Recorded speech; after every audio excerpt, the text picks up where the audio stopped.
Aula 73, capítulo 9, que é o papel das ideias. Item 2, visão de mundo e ideologia. Recomendo todos a terem, obviamente, nosso livro, texto em casa, para ler, grifar. Por isso que eu faço no PDF, eu grifo lá para vocês também grifarem nos seus livros. Tomarem notas explicativas, ter um caderno para acompanhar as aulas. Preparados para entender um pouco mais da visão de mundo e ideologia, que é o item 2 pela ótica misesiana, vamos pelo nosso PDF, está aqui.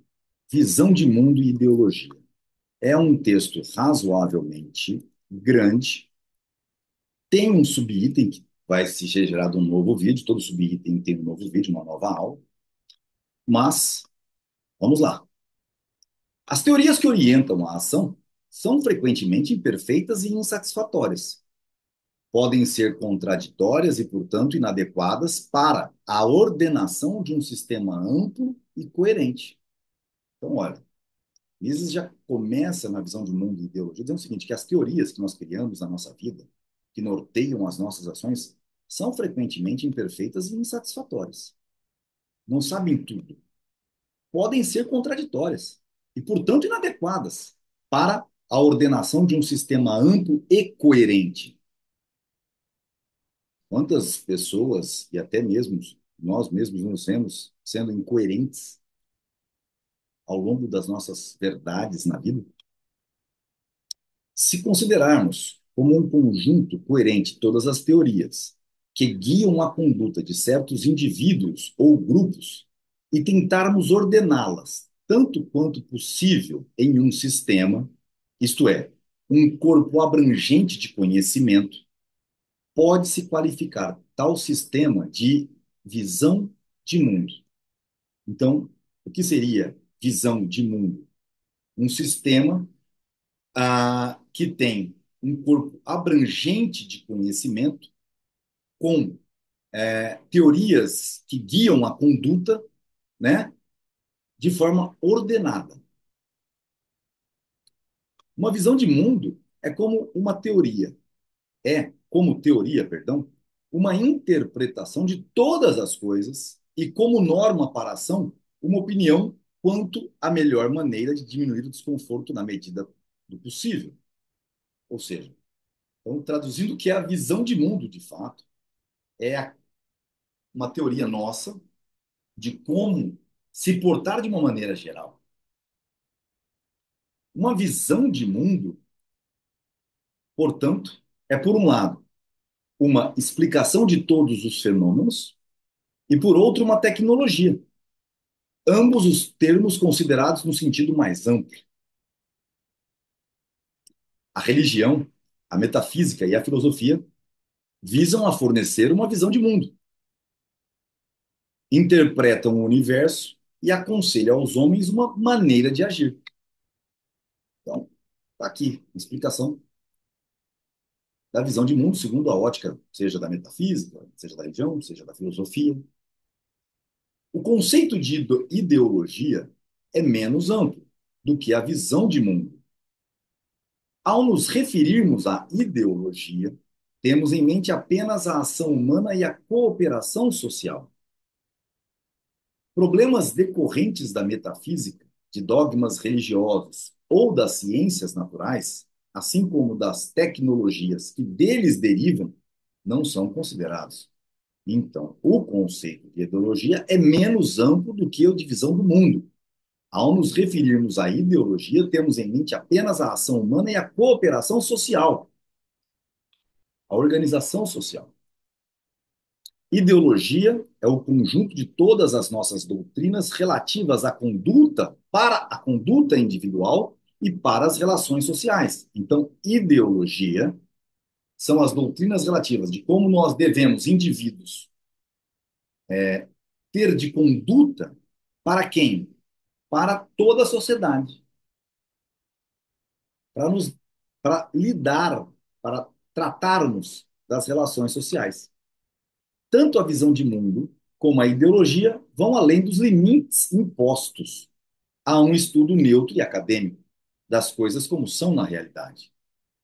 Não são apenas teorias científicas, mas também doutrinas acerca do que deveria ser, isto é, acerca dos fins últimos que o homem deveria pretender atingir nas suas preocupações terrenas. Então, nenhuma ideologia, nenhuma religião, nenhuma filosofia, né, nenhuma visão de mundo consegue se manter dentro dos limites científicos. Então, sempre vai pensar nos fins últimos, que são subjetivos, que usa de uma compreensão histórica e, portanto, enviesada.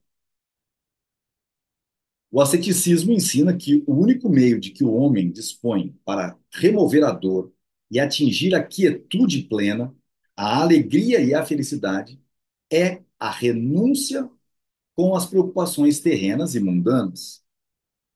Não há salvação fora da renúncia ao bem-estar material, da aceitação passiva das adversidades da peregrinação terrestre e da dedicação exclusiva para a preparação para a glória eterna. Ou seja, o asceticismo, você tem que abrir mão de ter vontade de ter tudo, né, de ter as coisas, é a primeira coisa. Aceitar passivamente todas as doenças e enfermidades que se tenha, sem se preocupar com elas, né? E a única preocupação é você feliz lá em cima, quando transcender este mundo. Entretanto, aqui no texto, o número daqueles que coerente e sistematicamente adotam os princípios do asceticismo é tão pequeno que não é fácil citar mais do que alguns poucos nomes. Parece que a passividade completa, recomendada pelo asceticismo, contraria a natureza. A atração pela vida triunfa. Os princípios ascéticos têm sido adulterados. Até os mais beatos eremitas, contrariando seus princípios rígidos, fazem concessões para a vida e para as preocupações terrenas. Mas quando alguém considera um interesse material e substitui ideias puramente vegetativos pelo substitui ideais puramente vegetativos pelo reconhecimento da importância das coisas deste mundo, por mais que esta atitude seja incompatível com as doutrinas que professa, estará lançando uma ponte que o liga aos que aprovam a realização de fins temporais. O que ele está dizendo?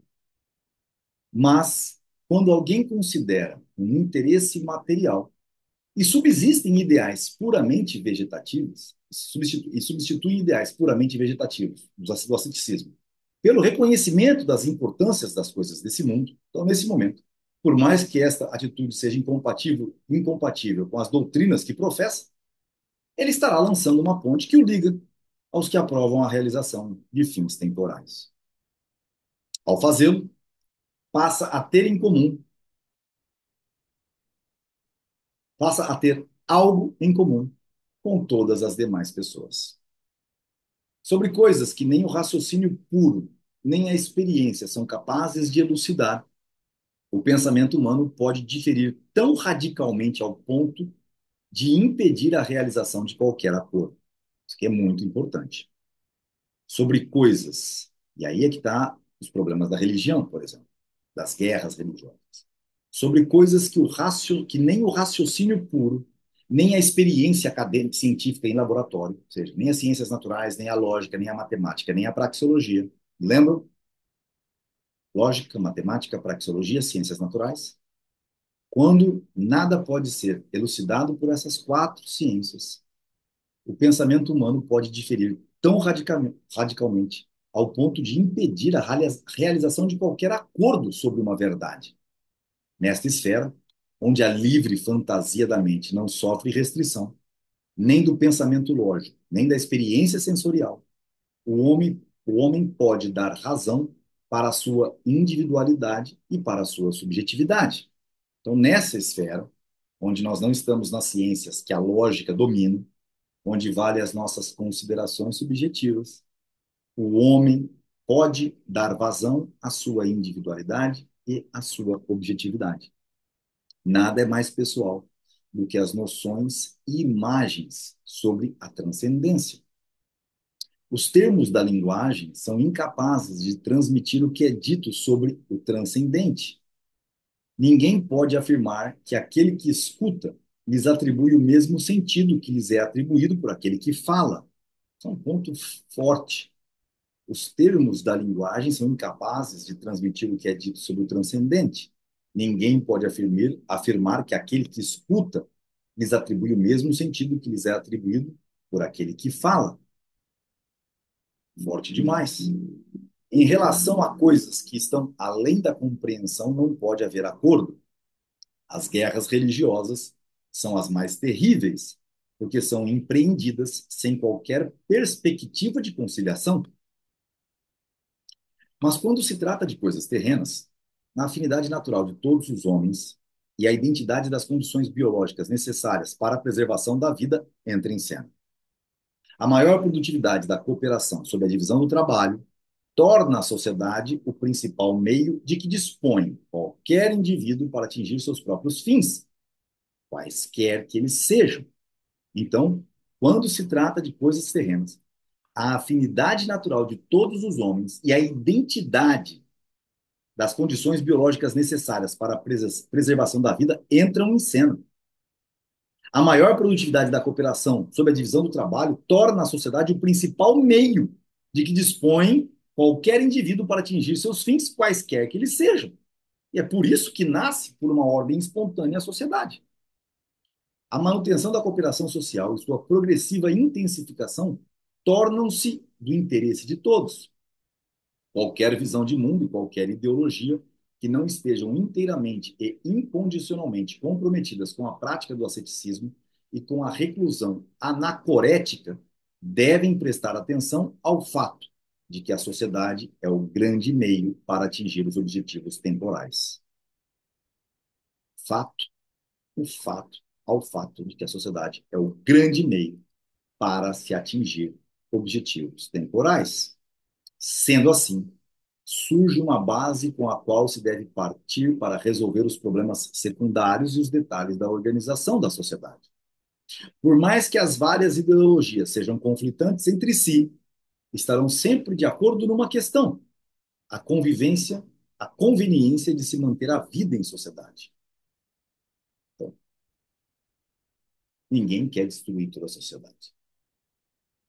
Este fato, às vezes, passa despercebido porque, ao lidar com filosofias e ideologias, as pessoas se preocupam mais com o que essas doutrinas afirmam em relação para as coisas transcendentes e impenetráveis e menos com o que postulam em relação para as atividades terrenas.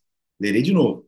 Este fato, às vezes, passa despercebido porque, ao lidar com filosofias e ideologias, as pessoas se preocupam mais com o que essas doutrinas afirmam em relação para as coisas transcendentes e impenetráveis, e menos com o que postulam em relação para as atividades terrenas.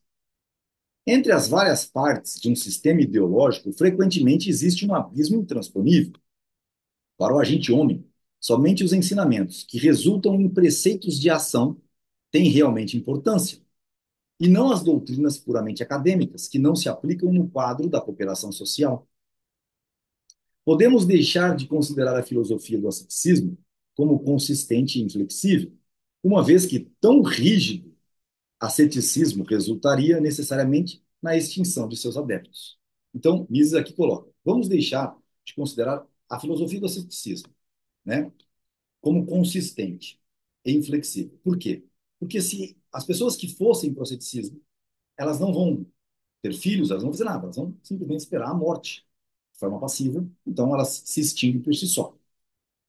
Todas as outras ideologias, ao admitirem a procedência das preocupações terrenas, são forçadas, em alguma medida, a reconhecer o fato de que a divisão do trabalho é mais produtiva do que o trabalho isolado. Reconhecem, portanto, a necessidade da cooperação social, inclusive as religiões, religião cristã, judaica, muçulmana, né, islâmica, todas reconhecem a divisão do trabalho. A praxeologia e a economia não têm condições de examinar os aspectos transcendentes e metafísicos de qualquer doutrina. Já foi até dito lá. A praxeologia e a economia não têm condições de examinar os aspectos transcendentes, nem metafísicos, de qualquer doutrina, não cabe a nós. Mas, por outro lado, nenhum apelo a dogmas e credos religiosos ou metafísicos pode invalidar os teoremas e teorias relativos para a cooperação social, como elaborados pelo raciocínio praxeológico correto. Então, está dizendo o seguinte: a praxeologia não vai discutir religião, nem questões metafísicas, né, do além, nada disso. Por outro lado, ninguém que discute isso tem capacidade de invalidar os teoremas e teorias relativos à cooperação social, como são elaborados pelo raciocínio praxeológico correto. Isso é muito importante. Ah, por que eu digo que é importante? Porque, por exemplo, a Igreja Católica diz que a usura é pecado, cobrar juros é pecado. E nós, praxeologicamente, respondemos que não existe a ideia de não se cobrar juros, desde que haja moeda. Existe a moeda, existe o conceito de juros. Lembra que tudo parte da ação humana, uma questão que está lá no dado irredutível da ação humana. Nós vamos falar muito sobre isso mais para frente, mas é aquele negócio. Se há o tempo, e o tempo está ligado à ação, como vimos no capítulo 5 do tempo, que discorre sobre o tempo, existe juros. Não vai existir uma coisa diferente disso. Então, não pode existir tal coisa como cortar os juros não pode ser cobrado. Se não pode ser cobrado, não vão existir empréstimos. Ninguém, todo mundo vai considerar não emprestar como sempre sendo a coisa mais correta. E o que é pior, lembra que lucro é qualitativo. Pode ser que alguém empreste sem juros para aqueles que professam da sua fé e obedecem às doutrinas que te privilegiam. Um cara muito rico, católico, pode ver oportunidade de emprestar pouco do seu dinheiro, sem juros, para os mais pobrezinhos, desde que esses reconheçam na Igreja Católica, que reconhece que este homem é um ente mais poderoso do que os outros. Então, este lucro qualitativo, como já foi explicado que lucro é qualitativo, vai existir. Ah, se uma filosofia admite a necessidade de laços sociais entre os homens, ela se coloca quanto aos problemas da ação em sociedade, numa posição básica da qual não se pode afastar, apelando para convicções pessoais ou profissões de fé insuscetíveis de um rigoroso exame pelos métodos racionais. Este fato fundamental é frequentemente ignorado. As pessoas creem em diferentes visões de mundo. As pessoas creem que diferentes visões de mundo criam conflitos irreconciliáveis. Os antagonismos básicos entre partidos comprometidos com diferentes visões de mundo não podem, dizem as pessoas, ser resolvidos pelo compromisso. Derivam das profundezas da alma humana e é a expressão da comunhão inata do homem com as forças sobrenaturais e eternas. Não pode haver jamais cooperação entre pessoas separadas por diferentes visões de mundo. Entretanto, se examinarmos os problemas de todos os partidos, tanto os programas habilmente elaborados e difundidos, como aqueles que os partidos realmente adotam quando no poder, então, aqui Mises já está tirando sarro, né, dizendo, olha, os programas dos partidos são estatutos lindos, muito bem definidos, e existe aquilo que realmente se aplica. Isso é o que a gente vê todos os dias. Podemos, então, entretanto, se examinarmos os programas de todos os partidos, podemos facilmente denunciar o caráter falacioso dessa interpretação. Todos os partidos políticos de nossos dias têm por objetivo o bem-estar material e a prosperidade de seus adeptos. Todos dizem isso. Prometem proporcionar condições econômicas mais satisfatórias aos seus seguidores. Neste particular, não há diferença entre a Igreja Católica Romana e as várias confissões protestantes, quando se envolvem em questões sociais e políticas, nem entre o cristianismo e as religiões não cristãs, ou entre os defensores da liberdade econômica e as várias espécies de materialismo marxistas, ou entre nacionalistas e internacionalistas, ou entre racistas e amigos da paz internacional. É verdade que muitos desses partidos acreditam que só poderão prosperar às expensas de outros partidos e chegam a considerar a aniquilação ou a submissão de outros grupos como condição necessária para a prosperidade do seu grupo. Entretanto, O extermínio ou a submissão de outros não é o objetivo final, mas um meio de atingir aquilo que se visam como objetivo final, o florescimento do seu próprio grupo. Se percebessem que os seus próprios desígnios são inspirados por teorias espúrias, que não conduzirão aos resultados esperados, mudariam os seus programas. As declarações pomposas que as pessoas fazem sobre coisas incognoscíveis e que transcendem o poder da mente humana, suas cosmologias, visões de mundos, religiões, misticismos, metafísicas e fantasias conceituais diferem bastante umas das outras.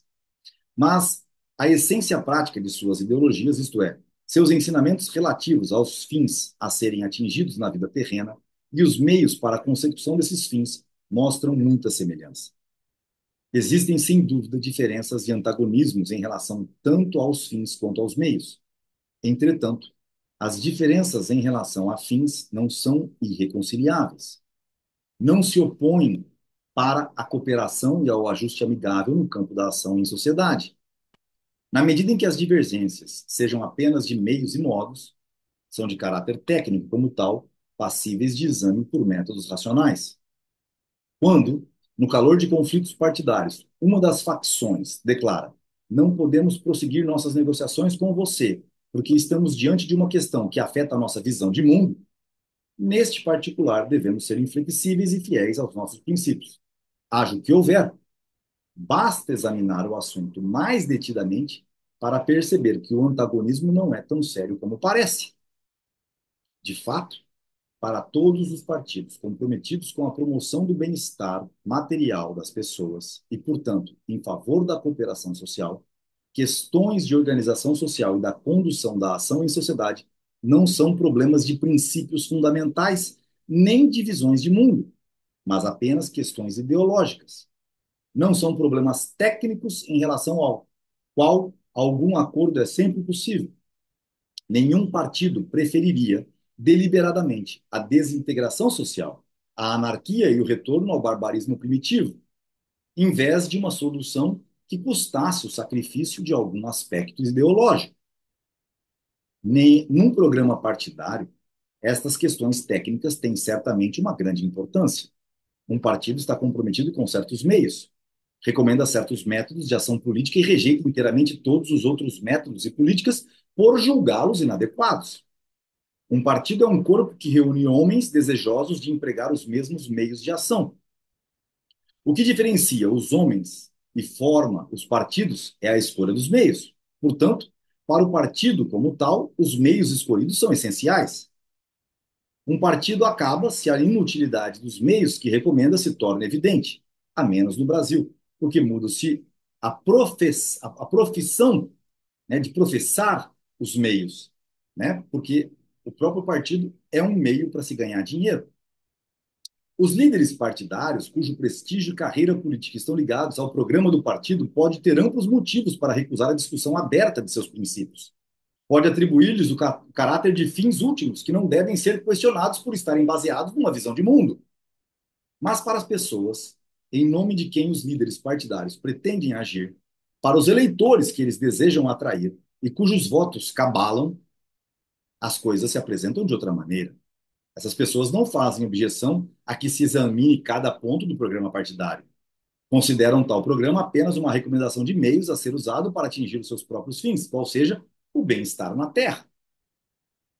O que divide esses partidos, que se dizem representativos de uma visão de mundo, isto é, partidos comprometidos com decisões basicamente filosóficas sobre os fins últimos, é apenas um desacordo aparente quanto aos fins últimos. Seus antagonismos se referem a crenças religiosas ou a problemas de relações internacionais ou a problemas de propriedade dos meios de produção ou a problemas de organização política. Pode-se demonstrar que todas estas controvérsias são concernentes a meios e não a fins últimos. Comecemos pelos problemas da organização política de uma nação. Existem defensores de um sistema democrático de governo, da monarquia hereditária, da administração por uma determinada elite e de uma ditadura cesarista. O cesarismo, em nossos dias, é representado pela ditadura bolchevista, fascista ou nazista. Ou seja, cesarista é o que nós vemos como ditadura aqui da América Latina, por exemplo. É verdade que esses programas frequentemente são recomendados por referência a instituições divinas, a leis eternas do universo, ou a ordem natural, ou a inevitável tendência da evolução histórica, como os marxistas apregoam, ou a outros conceitos transcendentais. Tais afirmativas não passam de ornamentos acidentais. Ao apelar aos eleitores, os partidos apresentam outros argumentos. Querem mostrar que o sistema que defendem será mais bem-sucedido do que o proposto por outros partidos na realização dos fins visados pelos cidadãos, que é a melhora da vida. Enumeram os resultados benéficos alcançados no passado ou em outros países. Atacam o programa dos outros partidos relatando seus fracassos. Recorrem tanto ao raciocínio puro como para a interpretação da experiência histórica para demonstrar a superioridade de suas propostas e a futilidade dos seus adversários. O argumento principal é sempre o sistema político que defendemos ou os fazendo o sistema político que defendemos os farão mais prósperos e mais felizes. No campo da organização econômica da sociedade existem os liberais, que defendem a propriedade privada dos meios de produção, os socialistas, que defendem a propriedade pública dos meios de produção, e os intervencionistas, que defendem um terceiro sistema. No seu entender, está equidistante do socialismo e do capitalismo. Então, guarda isso daqui, porque são somente esses três meios. Quem não fala que imposto é roubo está nos intervencionistas, ok? No entrechoque desses partidos, também se discute muito sobre questões filosóficas básicas. As pessoas falam da liberdade verdadeira, de igualdade, de justiça social, dos direitos do indivíduo, de comunidade, de solidariedade e de humanitarismo. Mas cada partido pretende demonstrar, pelo raciocínio e por referências para a experiência histórica, que só o sistema por ele recomendado poderá tornar os cidadãos prósperos e felizes. E é por isso que os partidos comunistas vêm acabando, porque todo lugar onde foi tentado naufragou, deixou a população mais pobre, miserável, muitas mortes. Então, insiste na conveniência e na utilidade de seus planos. Dizem ao povo, perdão, dizem ao povo que a realização de um programa elevará o padrão de vida a um nível mais alto do que o decorrente da adoção do programa de qualquer outro partido. Insistem na conveniência e na utilidade de seus planos. É óbvio que não diferem um do outro quanto aos fins, mas apenas quanto aos meios. Ou seja, todo mundo vai ser rico, próspero e feliz. Mas tem que ser, primeiro, o socialista dizendo: eu te tomo tudo, ninguém vai ter nada. Hoje, pelo menos na agenda do 2030, eles já começam a falar sobre você não vai ter nada, mas vai ser feliz. Todos querem proporcionar o mais elevado nível de bem-estar para a maioria dos cidadãos. Os nacionalistas asseguram, nacionalistas, aqueles que apregoam que nossa nação brasileira é a top e a gente nasce brasileiro e aí a gente vai ter tudo de bom porque o Brasil é um país adormecido, mas que vai acordar. Os nacionalistas asseguram que existem conflitos irreconciliáveis entre os interesses de várias nações, mas que, por outro lado, os interesses de todos os cidadãos na mesma nação podem ser harmonizados. Olha a conversinha. Os nacionalistas asseguram que existem conflitos irreconciliáveis entre os interesses das várias nações, mas que, por outro lado, os interesses de todo mundo aqui no Brasil, né, podem ser, né, harmonizados. Ah, uma nação só pode prosperar à custa de outras nações. O cidadão individual só pode passar bem se sua nação floresce. Os liberais têm uma opinião diferente. Acreditam que os interesses das várias nações se harmonizam tanto quanto os de vários grupos, classes e camadas da população em uma mesma nação. Acreditam que a cooperação internacional pacífica é um meio mais apropriado do que o conflito para atingir o fim pretendido, tanto por eles como pelos nacionalistas, o bem-estar da sua própria nação. Então, só para que vocês entendam aqui o texto, me está dizendo que os liberais têm uma visão diferente, mas que o fim pretendido tanto pelos liberais como pelos não socialistas, que é o bem-estar da própria nação, pode ser atingido, mas não precisamos dizer que a nossa nação é a melhor. Não precisava nem ter nação. não defendem a paz e o comércio livre para trair os interesses de sua própria nação em favor dos estrangeiros, como acusam os nacionalistas. Ao contrário, consideram a paz e o comércio livre como o melhor meio de enriquecer a sua própria nação, pensando que seria mantida a nação. O que separa os partidários do livre comércio dos nacionalistas não são os fins, mas os meios recomendados para atingir os fins comuns, tanto a uns como aos outros. As divergências relativas a credos religiosos não podem ser resolvidos por métodos racionais. Os conflitos religiosos são de natureza implacável e irreconciliável. Todavia, quando uma confissão religiosa se interessa pela ação política e tenta lidar com os problemas da organização social, ela se obriga a levar em conta preocupações terrenas, embora estas possam ser conflitantes com seus dogmas e seus artigos de fé. Nenhuma religião, em suas atividades esotéricas, jamais se aventurou a dizer francamente que a implantação de nossos planos de organização social vos empobrecerá e reduzirá o vosso bem-estar. De jeito nenhum. Aqueles que estão consistentemente comprometidos com uma vida de pobreza se retiram da cena política e se refugiam na reclusão anacorética. Mas igrejas e confissões religiosas que visam a angariar adeptos e a influenciar as atividades políticas e sociais de seus seguidores estão adotando princípios da conduta secular.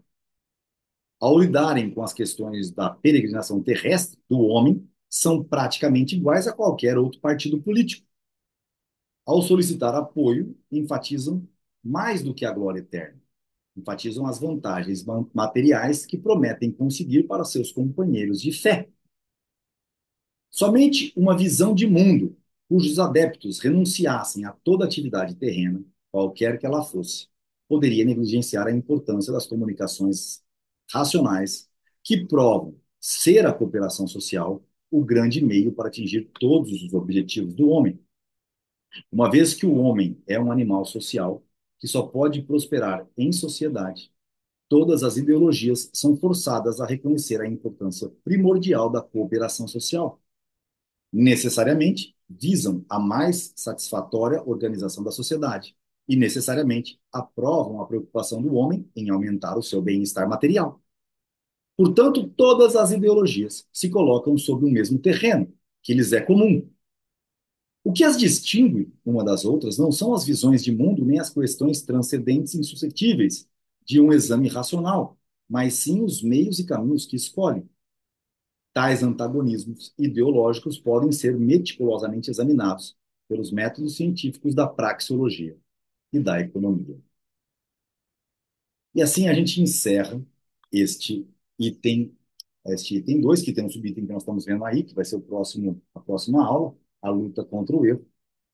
E o que vocês percebem dessa leitura final é justamente o quê?